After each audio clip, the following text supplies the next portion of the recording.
তাসাব্বাহ বিকওমিন ফাহুয়া মিনহু।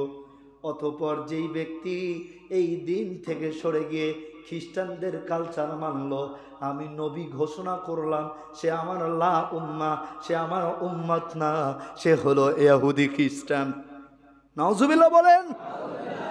আল্লাহর নবী বলেন শুধু তাই নয়, আমি নবী ঘোষণা দিয়ে দিলাম বান্দারে শোনো, উম্মতরে শোনো, যদি তোমরা নাসারা হিন্দুদের অনুসরণ করো, তাদের কথা মতো যদি তাদের কোন অনুষ্ঠানে যাও, আমি নবী বললাম আমার উম্মত না, তুমি হিন্দু।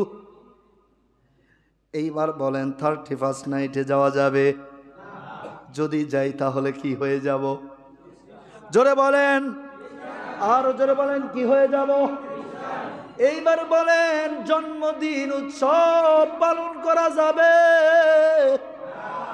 জোরে বলেন, জোরে বলেন। জন্মদিন পালন করা মুসলমানের সংস্কৃতি নাকি খ্রিস্টানদের? সবাই সবাই সবাই একটু জোরে বলেন না। যদি খ্রিস্টানদের হয় তাহলে এই যে প্রতিদিন হুজুরকে দাওয়াত খাওয়ান, খাসির গোশত নিয়ে আসেন, গরুর গোশত নিয়ে আসেন, আর আপনার সন্তানের জন্মদিন পালন করেন, কেক নিয়ে আসেন, কিছু ভণ্ড পীরও আছে। আমার ভাইয়ের, আমার বন্ধুগণ, আমার নবীজি জীবনে একবার জন্মদিন পালন করছে? জোরে বলেন, জোরে বলেন। তাহলে বোঝা গেল জন্মদিন পালন করা খ্রিস্টানদের কালচার। কার কালচার? 31st নাইট উদযাপন করা কার কালচার? সুতরাং খ্রিস্টানদের কোনো কাজ করা যাবে না। আপনি বলবেন হুজুর আমি তো আপনাকে নিয়েই মিলাদ পড়াইছি, আপনি কি বুঝাতে চান? আমি হুজুর সুন্দর করে পেট ভরে খেয়ে আমি দোয়া করলাম রব্বানা যালামনা আনফুসানা, আমি যেই মোনাজাত করে পেট ভরে খেয়ে চলে আসলাম, আমার আশাও শেষ, আপনার মেয়েদের হলুদ কালারের শাড়ি পরাও শেষ। এই কয়জন, এই কয়জন, এই কয়জন, এই কয়জন? আমি আপনার বাড়িতে দাওয়াত খেয়ে আসাও শেষ, আপনার বাড়িতে ডিজে বাজানো শুরু। তার মানে আপনি কি বুঝাইতে চান? আপনি কি বলতে চান আপনি অর্ধেক খ্রিস্টান আর অর্ধেক মুসলমান?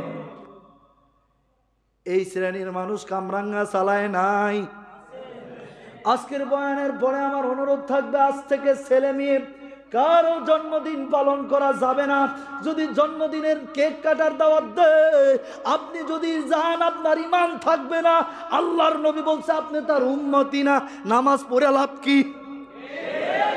এই জন্য ভাইজান 1:05 বাজে বয়ান ছেড়ে দেব, শুধু এতটুকু বলতে চাই 31st নাইট জন্মদিবন বড়দিনের উৎসব আজ থেকে পালন করব না ইনশাআল্লাহ।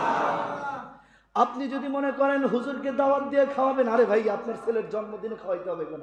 আপনি কি বুঝাইতে চান? আপনি হুজুরকে এমনি একদিন দাওয়াত দিয়ে খাওয়ায়েন, আর হুজুরকে খাওয়াইলে এত লাভ, এই ফতোয়া আপনাদেরকে কে শুনাইছে? হুজুরকে খাওয়াবেন না আজ থেকে। আজ থেকে কোনো হুজুরকে দাওয়াত দিবেন না। আজ থেকে রাস্তার ফকির, অসহায় এতিম মিসকিন তাদেরকে খাওয়াবেন। যদি একান্তই আপনার এতই যদি কলিজা থাকে, আমার তো মাশাআল্লাহ অনেক বেতন, যে ইমামদের বেতন নাই তাদেরকে 2 কেজি গরু গোশত কিনে দিয়ে আসবেন, আপনি দোয়া পাবেন বৈশা বৈশা। কারণ যাদের বেতন কম, যারা গ্রামে বা আশেপাশে 10-12 হাজার, 11 হাজার, 5 হাজার, 7 হাজার টাকা ইমামতি করে, আপনি জানেন ওরা বছরের পর বছর গরুর গোশত কিনবে তো কি, ওই দোকানের সামনে দিয়েও হাঁটে না।